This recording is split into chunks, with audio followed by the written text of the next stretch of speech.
Hi, everybody, and a very pleasant good evening to you wherever you may be. This is Comfortably Zone Radio, and you're listening to Dodgers Baseball, a tale of two cities from Brooklyn to Los Angeles. I'm your host, Peter Tunk, and my co-hosts are Linda Wilson and Boathouse Bernie Rose. Hello, Linda. Hi there. How are you? Doing good, thanks. Good. And Bernie, everything okay? Well, yeah, everything's well. Hello to everybody. Okay, great. Tonight we're going to do a little talking about one of the most beloved Dodgers. Probably he and Pee Wee are the two most beloved Dodgers in history, and that's Gil Hodges, their stalwart first baseman for so many years. He was born Gilbert Ray Hodge. Don't ask me why. I spent all afternoon looking up why there was no S on the end of his name, and there's no real good explanation that I could come up with. He was born Gilbert Ray Hodge on April the 4th, 1924. He born in Indiana, and he was the Detroit Tigers tried to sign him out of high school in 1941 as a shortstop. And he turned them down, and he went to St. Joseph's College in Indiana. But after two years, in his sophomore year, the Dodgers talked him into signing with them. So Brooklyn signed Gil in 43. Actually, they allowed him to play in their final game of the season. I think it was October the 2nd in 1943, and he played third base. He went 0 for 2. He struck out twice, and he made two costly errors at third base. There were 5 balls hit to him.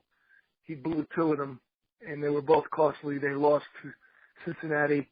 And Johnny Vandermeer, I'm sure that name sticks out to baseball fans. And that was in 43. 11 days later, he entered the Marine Corps, World War II. He served as a gunner in the 16th Aircraft Battalion. Sergeant Gil Hodges was awarded the Bronze Star, landing in Okinawa. And as Don Hoke, a member of the 1955 Dodgers and also a Marine, tells the story that Gil Hodges was a force to be reckoned with during the war as a Marine. Some people say his hands were so big. Now, we've all seen photographs of Hodges with his hands stretched open next to his face and stuff. Someone once said, I don't know if this is true because I tried it myself I tried measuring myself and I was totally amazed, but they said that his right hand, Gil's right hand, there was an 18-inch span from when he opened his hand, from the tip of his pinky to the tip of his thumb, 18 inches. His left hand was 15 inches. I don't know if that's true, if that's an exaggeration, but if you ever measure it out, 18 inches, you'll see how big that really is. TV said that Hodges wore a glove only because it was fashionable. He probably didn't need one. And when the war was over and Gil came home, he played at Newport News in 1946 and down in the minors, and they switched him from being an infielder to a catcher. And he made the 1947 Dodger team, actually, as the second string catcher behind Bruce Edwards. So he did play that first year, that historical year with Jackie as a rookie. He got into 28 games. 25 of them as a catcher. And then we all know the story that Roy Campanella in 1948 not only forced Hodges to first base, but then Gil in turn forced Jackie to second base. And the rest is history, as they say. Mm-hmm. He's the only National League first baseman in history to hit 23 home runs or more and drive in 100 runs or more in 7 straight seasons until Albert Pujols did it with the Cardinals. Wow. Yeah. He had 7 straight seasons with 100 RBIs. And remember our show on Duke Snyder that the Duke, not many people believe it, but when they look it up, of course, they believe it. The Duke had more home runs and more RBIs in the decade of the 50s than any other player. And who was second? Gil Hodges. Gil Hodges was the second. You might again, well, wait a minute. Why not Ernie Banks? Why not Stan Musial? Why not Ralph Kiner? Well, I don't know why not, but it was Gil Hodges that was the second one. And before I get into talking about his rest of his career and then when he became a manager and stuff, I'm going to yield the floor to one of my co-hosts, and we'll start off as usual. Ladies first. We'll let Linda talk a little while. Linda, you want to take it up?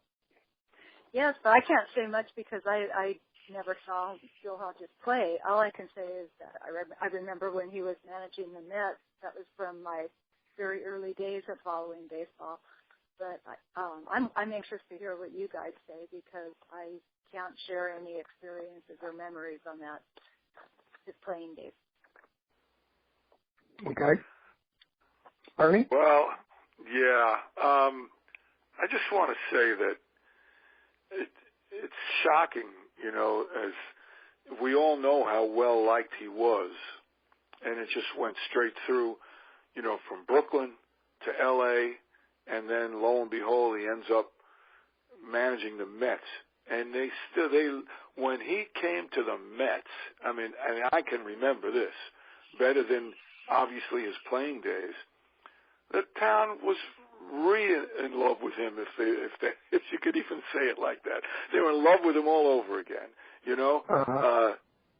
And when the sudden heart attack took him, it was the whole city was in mourning. It was unbelievable. And Jackie Robinson was quoted as saying that he was the core of the Brooklyn Dodgers. And oddly enough, as it would play out, he would die of a heart attack 6 months later. Yes. Mm.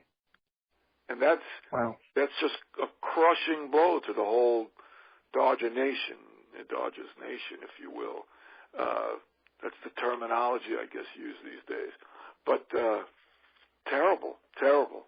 But, boy, when he was the manager of the Mets and he pulled off that shoe polish thing in the World Series, what a hero Jones, he was. Right, exactly. That was so cool. It was such a great thing. And, but when you look back over his career, I was wondering, if his stats were Hall of Fame-esque, if you will. And I guess you could say they were.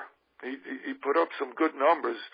There's a lot of people that have gotten in with similar numbers, so I don't know what it was that kept him out.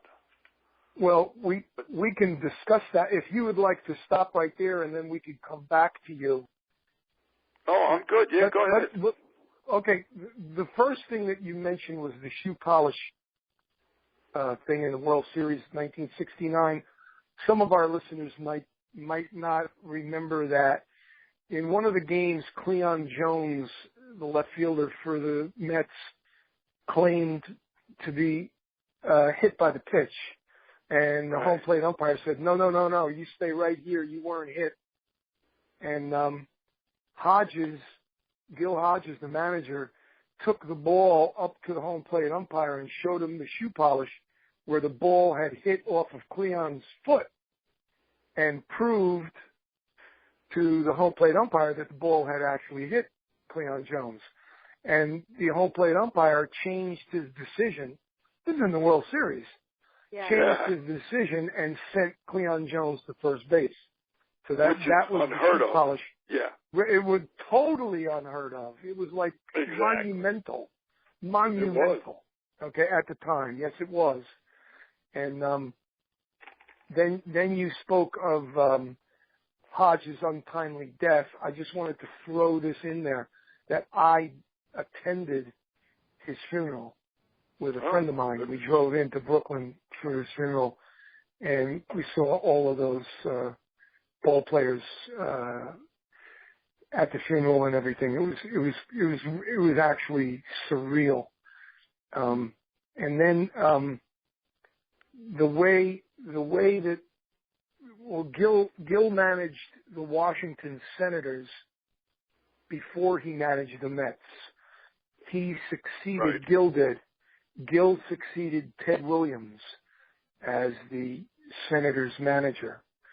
Now, I met Wayne Terwilliger a few years ago at a Dodger weekend in New Jersey, and sitting and talking with Wayne Terwilliger, he swears to me that when he was the third base coach under Ted Williams, when Williams was the Senators manager, that he, in fact, Wayne Terwilliger, called all the plays: the hit and run, the steal, the bunt, the take, the hit, the swing, the whatever. And all Gil did was teach batting during batting practice. He was like a glorified hitting coach, and that Terwilliger actually was the manager. Well, be that as it may, whether that's true or to what degree that's true, I guess we can't prove really. But after Williams left, the Senators wanted Gil Hodges to manage their team. So they got in touch with the Mets, and they worked out a deal where they could trade for Gil Hodges to come to Washington, and then Gil would officially retire and become their manager. So they made a trade. Do either one of you remember who Washington sent to the Mets? Who? I cannot remember, no. I'll give you a hint. When he was a Met, he hit his 100th career home run and ran around the bases backwards. Oh. Oh, man. My brother would know this in an instant. And I'm going I'll give you blind. one more hint. Sears strikes out. Oh, Jimmy Pearsall. Jimmy Pearsall. That's Jimmy right. Pearsall was traded to the Mets for Hodges. Now Hodges goes to Washington, becomes their manager. Now. Okay. The team improves by like 12 games in the standings the next year. And the year after that, they improved again. And he was doing a really, really good job managing in Washington, Gil was. And when the Mets needed a manager, they asked Gil to come back to New York and manage the New York Mets, which he did. And he took a horrible, horrible, perennial 10th place team. And the first year he was there, they finished 9th, and they improved by many games also, as the Senators had. By the way, after Gil left Washington, Jim Lemon became their manager, and they sank right down to dead last once again after Gil was gone. Anyway, Gil comes to New York, and he works this miracle where the Mets actually escape the cellar. No one in their right mind would have predicted anything like that. They actually climb out of the cellar, and they finish in 9th place instead of 10th. This is before they switched the leagues to smaller divisions. And then, lo and behold, the next year they win the pennant, the playoffs, and the World Series under Gil Hodges. And that brings us back, as long-winded as that was, that brings us back to the point where Bernie Rose brought up the point where Bernie cannot believe that Gil hasn't been, after all these years, inducted into the Baseball Hall of Fame. Well, I can tell you what held him out of the Hall of Fame when he was first eligible to get in, and that is Ted Williams. What do you mean, Pete? Ted Williams? How did Ted Williams keep Gil Hodges out of the Hall of Fame? Very simply. Ted Williams was the head of the Veterans Committee that voted people in to the Baseball Hall of Fame. They took their vote, and Roy Campanella, who was in that group, the Veterans Committee, he was in that group, was hospitalized. This is a couple of months before Campanella died. Campanella couldn't physically make it to, I believe it was in Florida, where they all went to vote. So Campanella called in his vote for Gil Hodges, and Ted Williams refused to count the vote. Right. And Hodges didn't get in by like less than a vote. I forget how they used to power the vote. How is it that he's been held out ever since then? I mean, well, you're only eligible. First things first. Let's just talk about this. The story goes that Ted Williams held a grudge because after he was manager of the lowly Washington Senators, Gil came in, and all of a sudden their attendance went up. They started winning games. They were playing inspired baseball and everything, and the press really wrote about that and said, wow, we finally have a real manager in Gil Hodges, and that's why we did so well. And that stuck in Williams' craw, and that's why he didn't allow Campanella's vote. Okay, a valid point. When Linda asked, why hasn't he made it since then? Well, since then, the Veterans Committee seems to be stuck. It changes all the time, by the way. Yes, it does. Guys leave the Veterans Committee. They either get voted out, or they leave on their own accord, or they die, or whatever. So it's always changing. And it seems like the Veterans Committee had two problems with Gil Hodges, and that was there were too many Dodgers from that team in the Hall of Fame already to them. Okay? And that was the first one. The second one was they were putting Gil's statistics up against guys like McGriff and who was the first baseman for Toronto, later played for the Mets, Delgado. They were putting his stats up against guys like this, and it was a different game. It's a totally different It is a different game, but I still think, in my opinion, is that the low career batting average is what kept him out. I think 273 wasn't that bad. Well, no, but it's not for Hall of Fame consideration. I think if you're in a first baseman position, I would think you'd want to have and he didn't get 2,000 hits. I mean, a lot of the other stats are really good. Right, you're right. You can talk. Yeah, you're right. You have there's certain milestones like the 3,000 hits. I know what you're saying, the 500 home runs. But and he didn't have 2,000. I mean, Garvey had what, 2,700 or something? Garvey had like 2,800, and he hit 20 points higher than him in his career. Right, He's he's not in the Hall of Fame. No. So I can see where there's like a little bit of borderline questionability there. But go ahead. Didn't want to take too much time away from you. No, No, not at all. No, that's what it was all about. You could have any point of view you want, and you could talk for as long as you want. I didn't know you had another point. Okay. Garvey never managed the team to the World Series championship either. True. That's true. But when Garvey retired from playing, he did not rank as the top right-handed home run hitter in National League history, which Hodges did. That's true too. Yeah. Right, but okay, and here's another thing too, though. Is a lot of times they'll look at how many of the major awards did you win. He didn't win any. I don't even think he finished even very high in all the MVP voting. So correct me if I'm wrong. You're not wrong.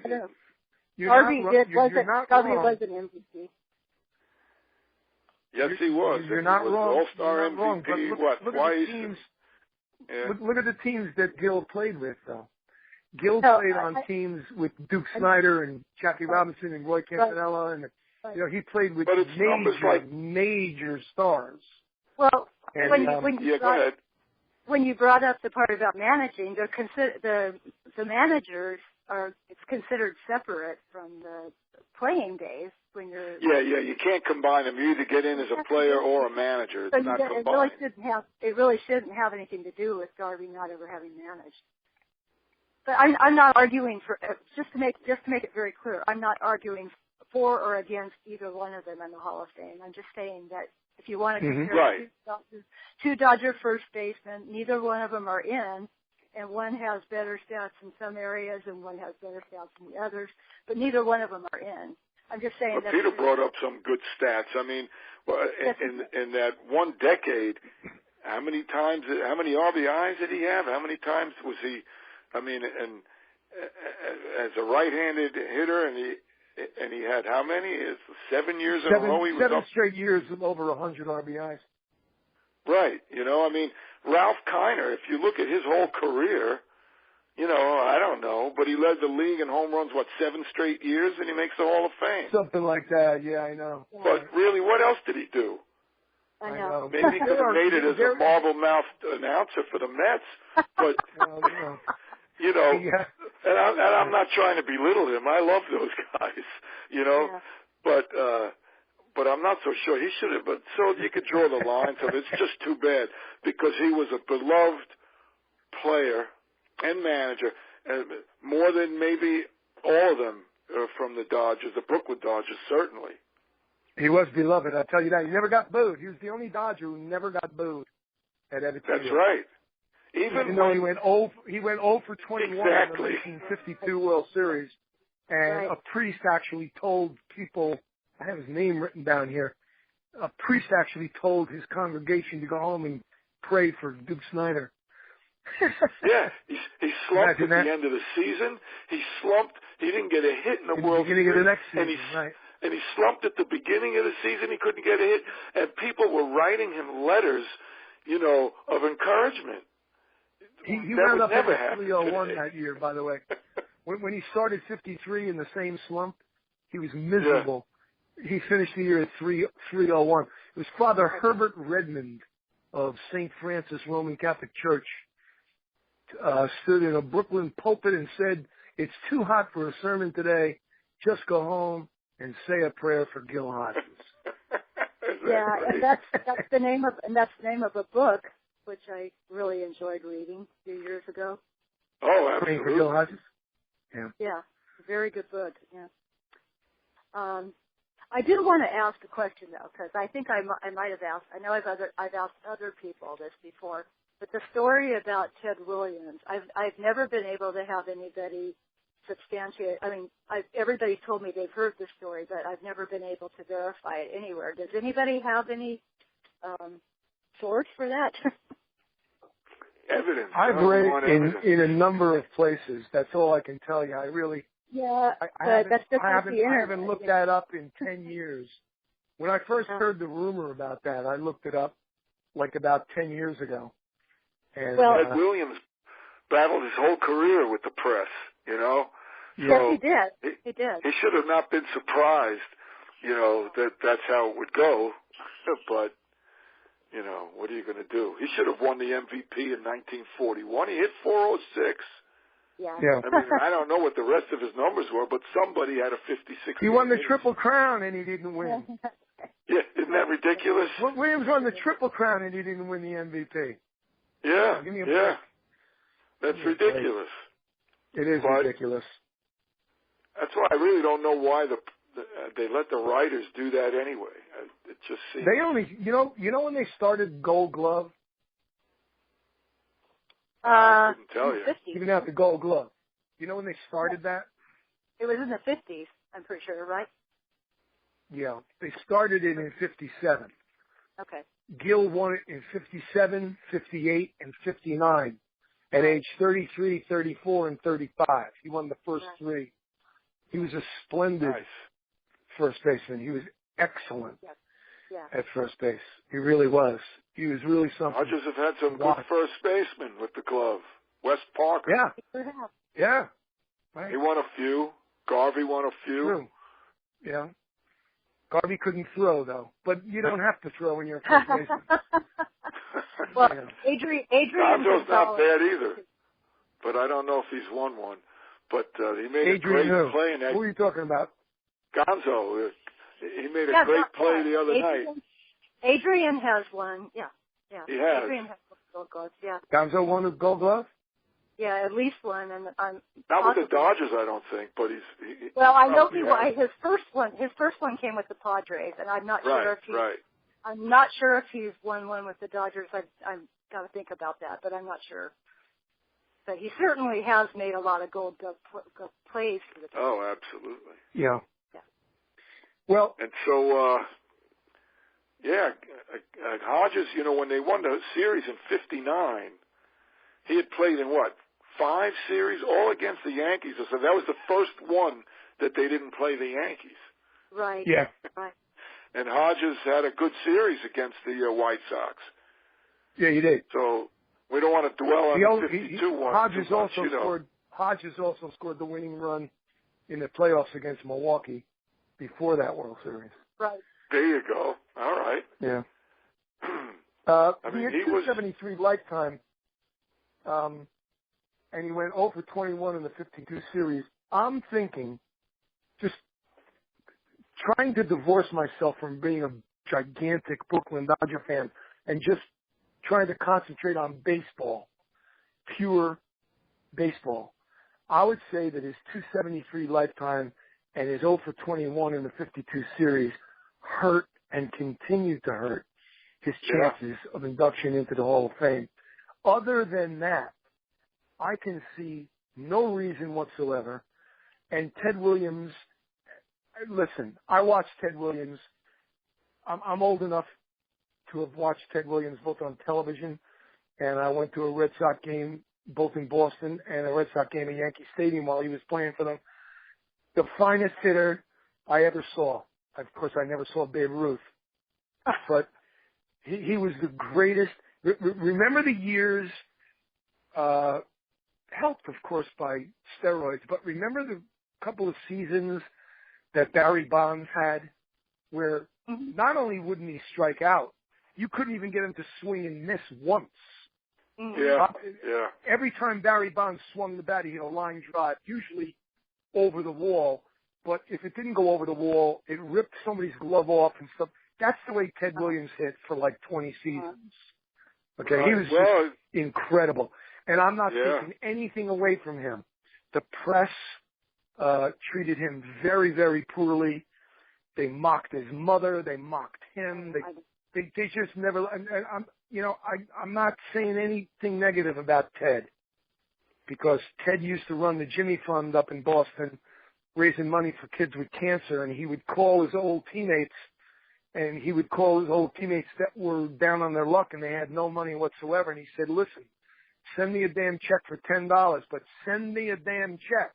And the guy would send him a check for $10. Ted would get his number of his checking account and put $10,000 in it for him. So Ted was not a bad person per se.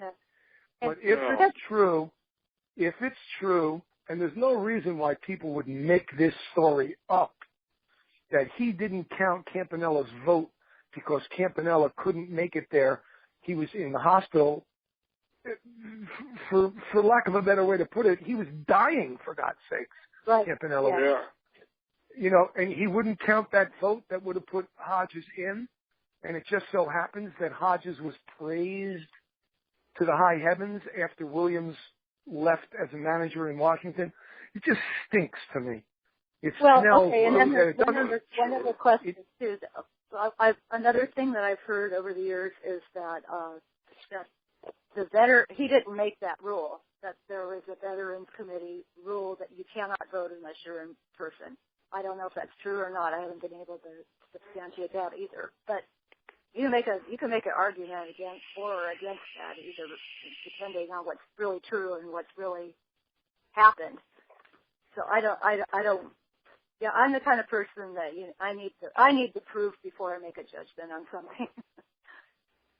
Well, Gil Hodges has gotten the most votes of any person who ever lived on the face of the earth for the Hall of Fame. Yeah. No one has gotten as many votes as he has. I mean, if you add them all up. Over the years, right. Well, by far the most votes anybody ever cast for Gil Hodges. Anyway, before we finish up with Gil Hodges and move the subject on perhaps to present day Dodger baseball, because this is a tale of two cities, I just want to go on record as to say, as Linda went on record to say that she needs proof and blah, blah, blah. We all respect that. I didn't mean to say blah, blah, blah in an offhand way, but, before we change the subject, I would just like to go on record and say that I think one of the things in this life that I know a little bit about is baseball. Not a hell of a lot more about anything else, but I do know my baseball, and I'm pretty old. I just turned 70 on Sunday. I've seen a lot of guys play baseball, and I saw Gil Hodges play baseball, and I want to tell you, I don't care if every other player on that team is in the Hall of Fame already, and people don't want an entire Brooklyn baseball team in the Hall of Fame. Well, that's just tough noogies. Yeah, that's not. Because that's not, in my opinion, Gil Hodges belongs in the Hall of Fame. And it's a disgrace. And I'm going to use a word that our producer, Ralph Tycho, will understand. It's a shanda that Gil Hodges is not in the Hall of Fame. He should be in, and he should have been in years ago. End of my soapbox story. Now we can, if you want to take it out 2,850 miles to the left coast, let's go out and talk about those 2016 Los Angeles Dodgers, the boys of summer 2016 style. A guy named Tolles, a guy named Sejadin, a guy. I'm seeing names in the Dodgers. The Dodgers are in first place, and yet I'm seeing names in their lineup that appear to be spring training names. I've never seen some of these names. I'm going to defer to Linda Wilson. You got to explain all of this to me, Linda. Come on. Well, I'll tell you, I can't keep up with it myself because, like I mentioned earlier to you guys, you blink and there's a roster change, and every day you have to listen to the pregame show to find out, who's on the DL, who's been called up, who's been sent down. It's like a merry-go-round. So don't expect me to explain that. I don't know. I am very impressed with the way that they hung in there despite all the injuries, and I think that this last homestand, in which they took 2 out of 3 from both the Giants and the Cubs, was great. They came within an inning of, sweeping the Cubs, except for the extra inning home run. And it could have very well been a sweep. And I think they played very well with the exception of last night in Denver, but they've been playing very well as a rule lately. So I'm impressed. And it seems that whatever Dave Roberts is doing, tweaking and everything, it's working. I think in spite of Dave Roberts, they're playing well. I don't like him I like him a lot. I think he's a cool guy. He's a really sharp guy. But I don't think he's a great baseball man with the X's and O's. Well, he's a new manager. But like Bernie and I have spoken about this in the past. Some guy goes 3 for 4, and the next night he's not playing. Right, and I agree with you guys. What the hell is that all about? I think is that all about? I'm pretty sure that's being dictated from the front office. And if that isn't, we have discussed that. And if they're still doing it that way, then I don't know. Shame on them, I guess.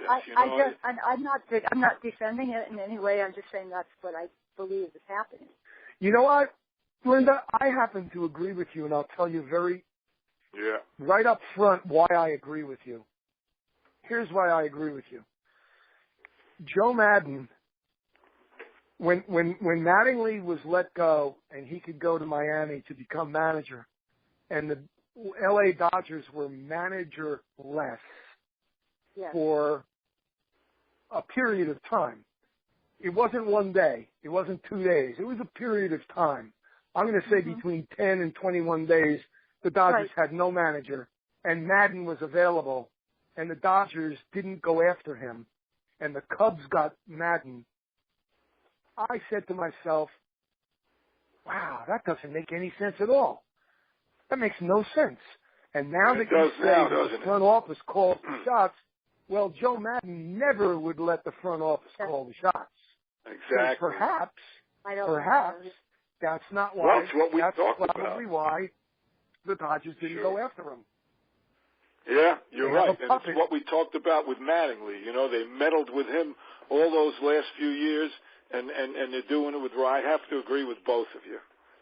And just to embellish what you said, Peter, about all the names and the. I mean, you could almost say with the injury to Kershaw that they're almost the starting pitching rotation is like they're picking guys off the scrap heap. Yes. You know, with Bud Norris, not to name any names, and he actually pitched a halfway decent game or two. But you know, and being forced to bring up rookies, and all of a sudden, Urias is getting his act together. Pleasantly, well, he's gotten a lot of experience in big games, and that helps. That's important. And I just want to tell you one thing, and then let you both say whatever you need to say. But I just got a blurb on my phone that said Clayton Kershaw feels great after his latest simulated game experience today. That's Who what needs Kershaw?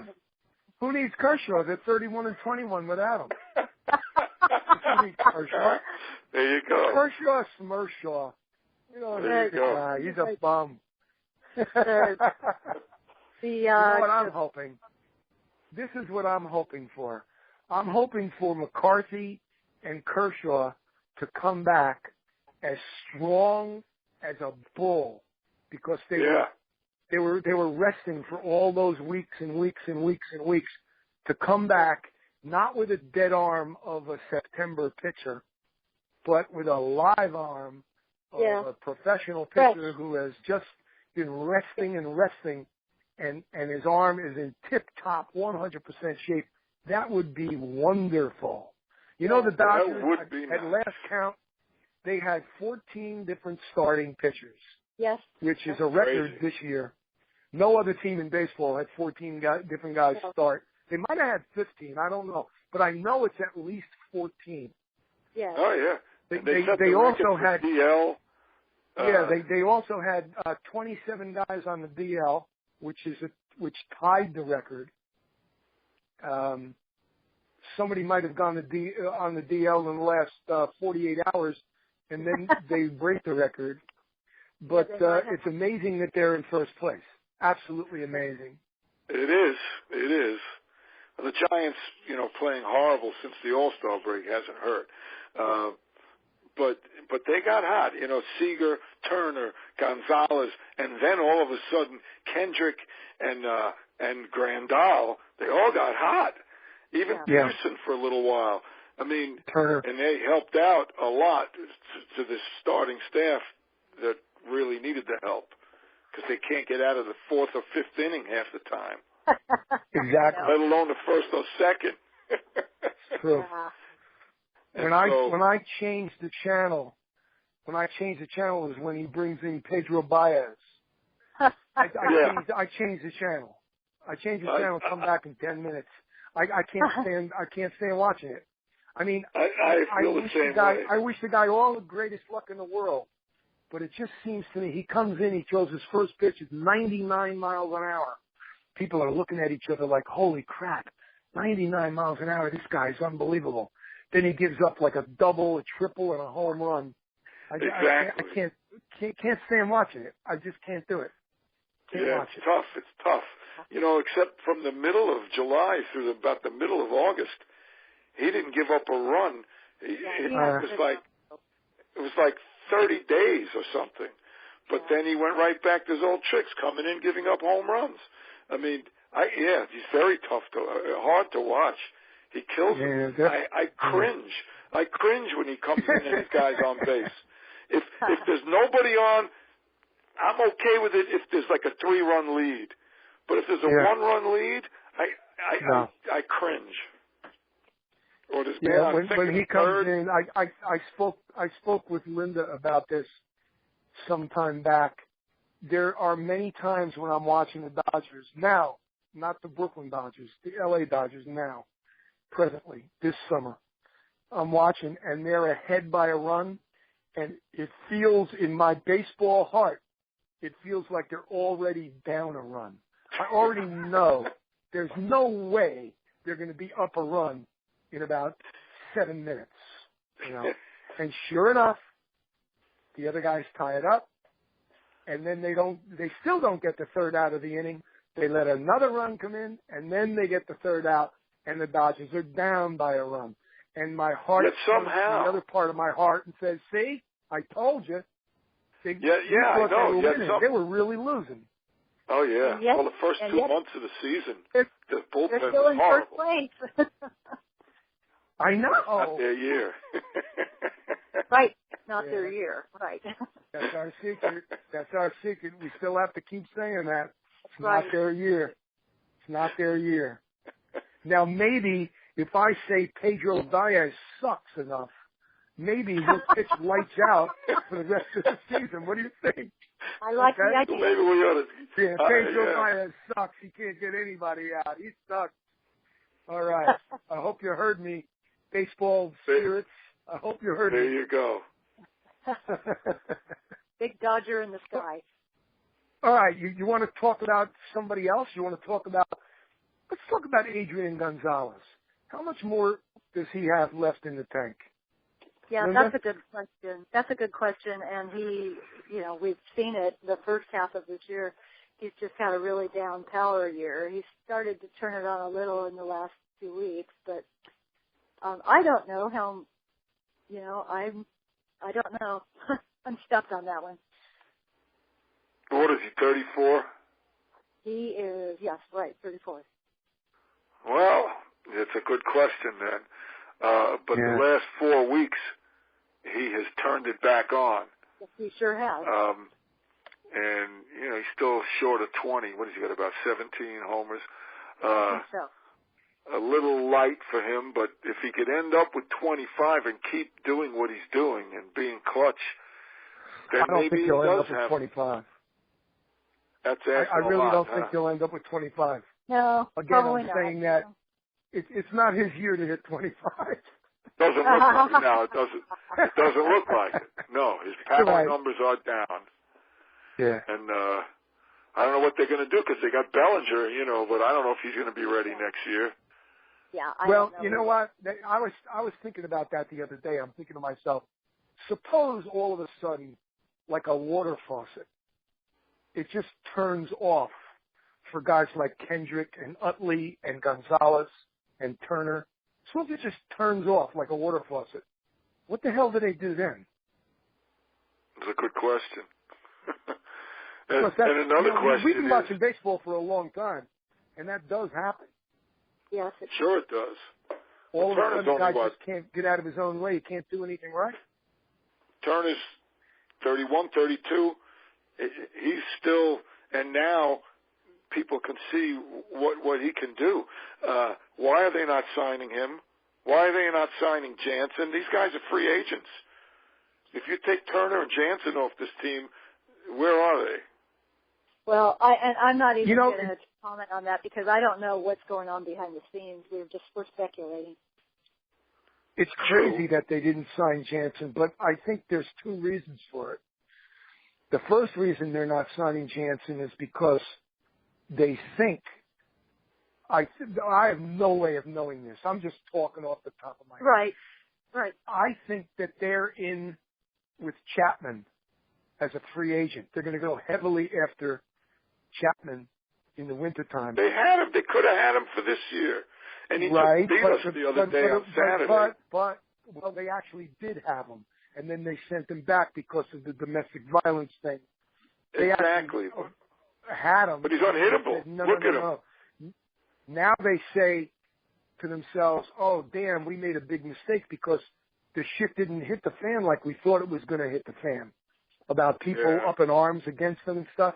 It sort of like drifted away and became a non-issue, and now they're probably kicking themselves that they didn't keep him. Plus, doesn't Jansen have a heart problem? Yeah, he has some. Yeah, he has. A regular heartbeat, I think. It's come up once or twice.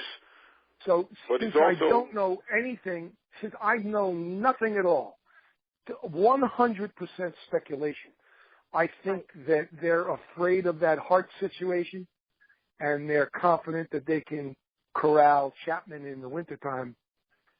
But I think they're going to have a problem doing that because the Yankees are going to go after him hard too. Chapman. Right. Yeah, it's going to be interesting because you got to have a good closer. And then look at all the problems they had with the starting rotation this year. And there's another move that they had made and then declined to make. Look at this guy on Seattle, Iwakuma. He's got 14 or 15 wins, and the Dodgers had him and sent him back. Yeah, he's good. What happened? I forget what happened, what was going on with that guy. Did he fail the physical? What's that? He failed the physical. Yeah. Yeah, I thought it was a health thing. The Dodgers traded. He failed the physical. He's got 14 wins. Well, yeah, but you know what? You can't win. I mean, you can't win because if they had kept him, people would be complaining that they have another injured pitcher because that's all people complain about now is that they sign injury prone or they trade for injury prone. Right. You got damaged goods. How do you like the way Hill was thrown? Well, I liked finally that he came in and beat the Giants. Absolutely. Well, I think he only lasted 5 innings, but he looked really good. Yeah. I'm not even sure the game even started tonight. Yeah, he's pitching tonight, so I'd kind of like to go see how that's going. Yeah. Well, it was raining. It was delayed. But it was, yeah, it was. That was. So I don't know what's going on there. Right. They're waiting for our show to end so we can watch. That's exactly what it is. It hasn't started yet. Looks like they're going to get rained out. Oh, they are. They're waiting for our show to end. That's right. Well, maybe that's it. All right. Yeah. That's funny. Well, all right. Wait a minute. We can't end the show without one last thing.